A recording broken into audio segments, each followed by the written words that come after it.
Number 1 সিটல இருக்கிற মাদুরাইয়ের আকাশ সেদিন গনগনে, লাখো মানুষের ভিড় নয়, যেন এক জনসমুদ্রের গর্জন। মঞ্চের আলো এসে পড়ল একজনের ওপর, জোসেফ বিজয় চন্দ্রশেখর। তার শান্ত চোখের গভীরে ঝড়ের পূর্বাভাস। মাইক্রোফোন হাতে নিতেই জনসমুদ্র নিস্তব্ধ। তারপর সেই ঐতিহাসিক ঘোষণা, যা দিল্লির মসনদ পর্যন্ত কাঁপিয়ে দিল: আমাদের একমাত্র আদর্শগত শত্রু বিজেপি। একটি বাক্য, কিন্তু তা ছিল পারমাণবিক বোমার মতো। তামিলনাড়ুর রাজনীতিতে এর আগে অনেকেই বিজেপির বিরোধিতা করেছেন, কিন্তু এমন সরাসরি বুক চিতিয়ে চ্যালেঞ্জ ছুড়ে দেননি কেউই। খেলার প্রথম চালটা দিলেন সেনাপতি নিজেই। বিজেপি এক অপ্রতিরোধ্য রাজনৈতিক শক্তি। তাদের হাতে অর্থ, মিডিয়া, দেশজোড়া সংগঠন আর হাজারো কৌশলের ভান্ডার। তারা প্রতিপক্ষকে ভাঙতে জানে, কিনতে জানে, আর না পারলে মুছে ফেলতে জানে।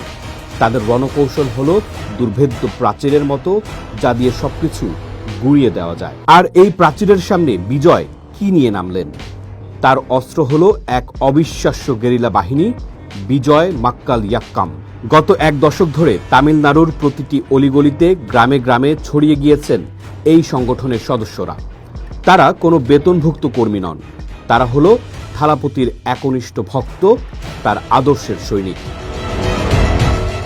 যখন বড় দলগুলো ভোটের আগে টাকার থলি নিয়ে ছোটে, বিজয়ের সেই সেনারা তখন মানুষের ঘরে ঘরে গিয়ে তাদের ছোট ছোট সমস্যার সমাধান করে।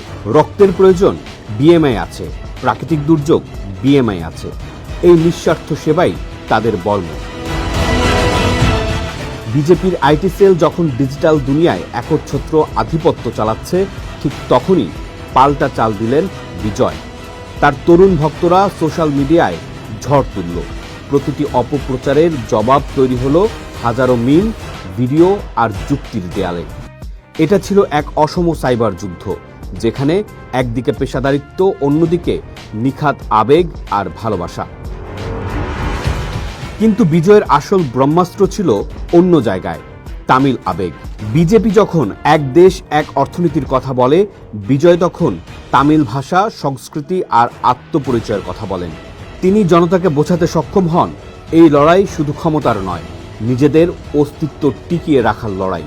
তার প্রতিটি বক্তৃতা হয়ে ওঠে তামিল গৌরবের এক জীবন্ত দলিল। এই আবেগের স্রোতের সামনে বিজেপির সর্বভারতীয় কৌশল খড়কুটোর মতো ভেসে যেতে শুরু করে। তামিল রাজনীতি এতদিন ছিল মূলত দুটি শক্তির খেলা, ডিএমকে এবং এআইএডিএমকে। বিজেপি এই দুই দলের বিভেদের সুযোগ নিয়ে নিজেদের জায়গা তৈরির চেষ্টা করছিল।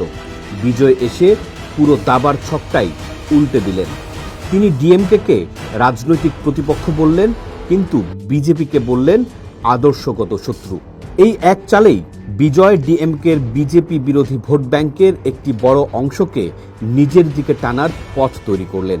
অন্যদিকে দুই প্রধান দলের প্রতি বীতশ্রদ্ধ তরুণ প্রজন্মের কাছে তিনি হয়ে উঠলেন একমাত্র বিকল্প। প্রতিষ্ঠিত দলগুলো যখন পুরনো সমীকরণ মেলাতে ব্যস্ত, বিজয় তখন এক নতুন রাজনৈতিক ময়দান তৈরি করে ফেলেছেন, যেখানে তিনিই রাজা। 2026 সালের নির্বাচন এখনো দূরে, কিন্তু তামিলনাড়ুর বাতাসে বারুদের গন্ধ। সিনেমার পর্দায় থালাপতি যেমন একাই সিস্টেমের বিরুদ্ধে লড়াই করেন, রাজনীতির ময়দানেও তিনি সেই ওয়ান ম্যান আর্মি। তার পেছনে কোনো বড় রাজনৈতিক পরিবার নেই, নেই কোনো দুর্নীতির ইতিহাস। আছে শুধু কোটি মানুষের বিশ্বাস আর ভালোবাসা। সিংহ যেমন শিকারের আগে শান্ত থাকে, বিজয়ও এখন ঠিক তেমনই। তার প্রতিটি পদক্ষেপ মাপা, প্রতিটি চাহনি অর্থপূর্ণ। সবাই জানে ঝড় আসছে, এখন শুধু অপেক্ষা সেই ঝড়ে দিল্লির প্রাচীর কতটা কাঁপে, আর তামিলনাড়ুর মসনদ তার নতুন সেনাপতিকে বরণ করে নিতে প্রস্তুত কিনা। খেলা সবে শুরু হয়েছে। পোস্ট দেখুন, ভাবুন, করুন, থাকুন পোস্ট।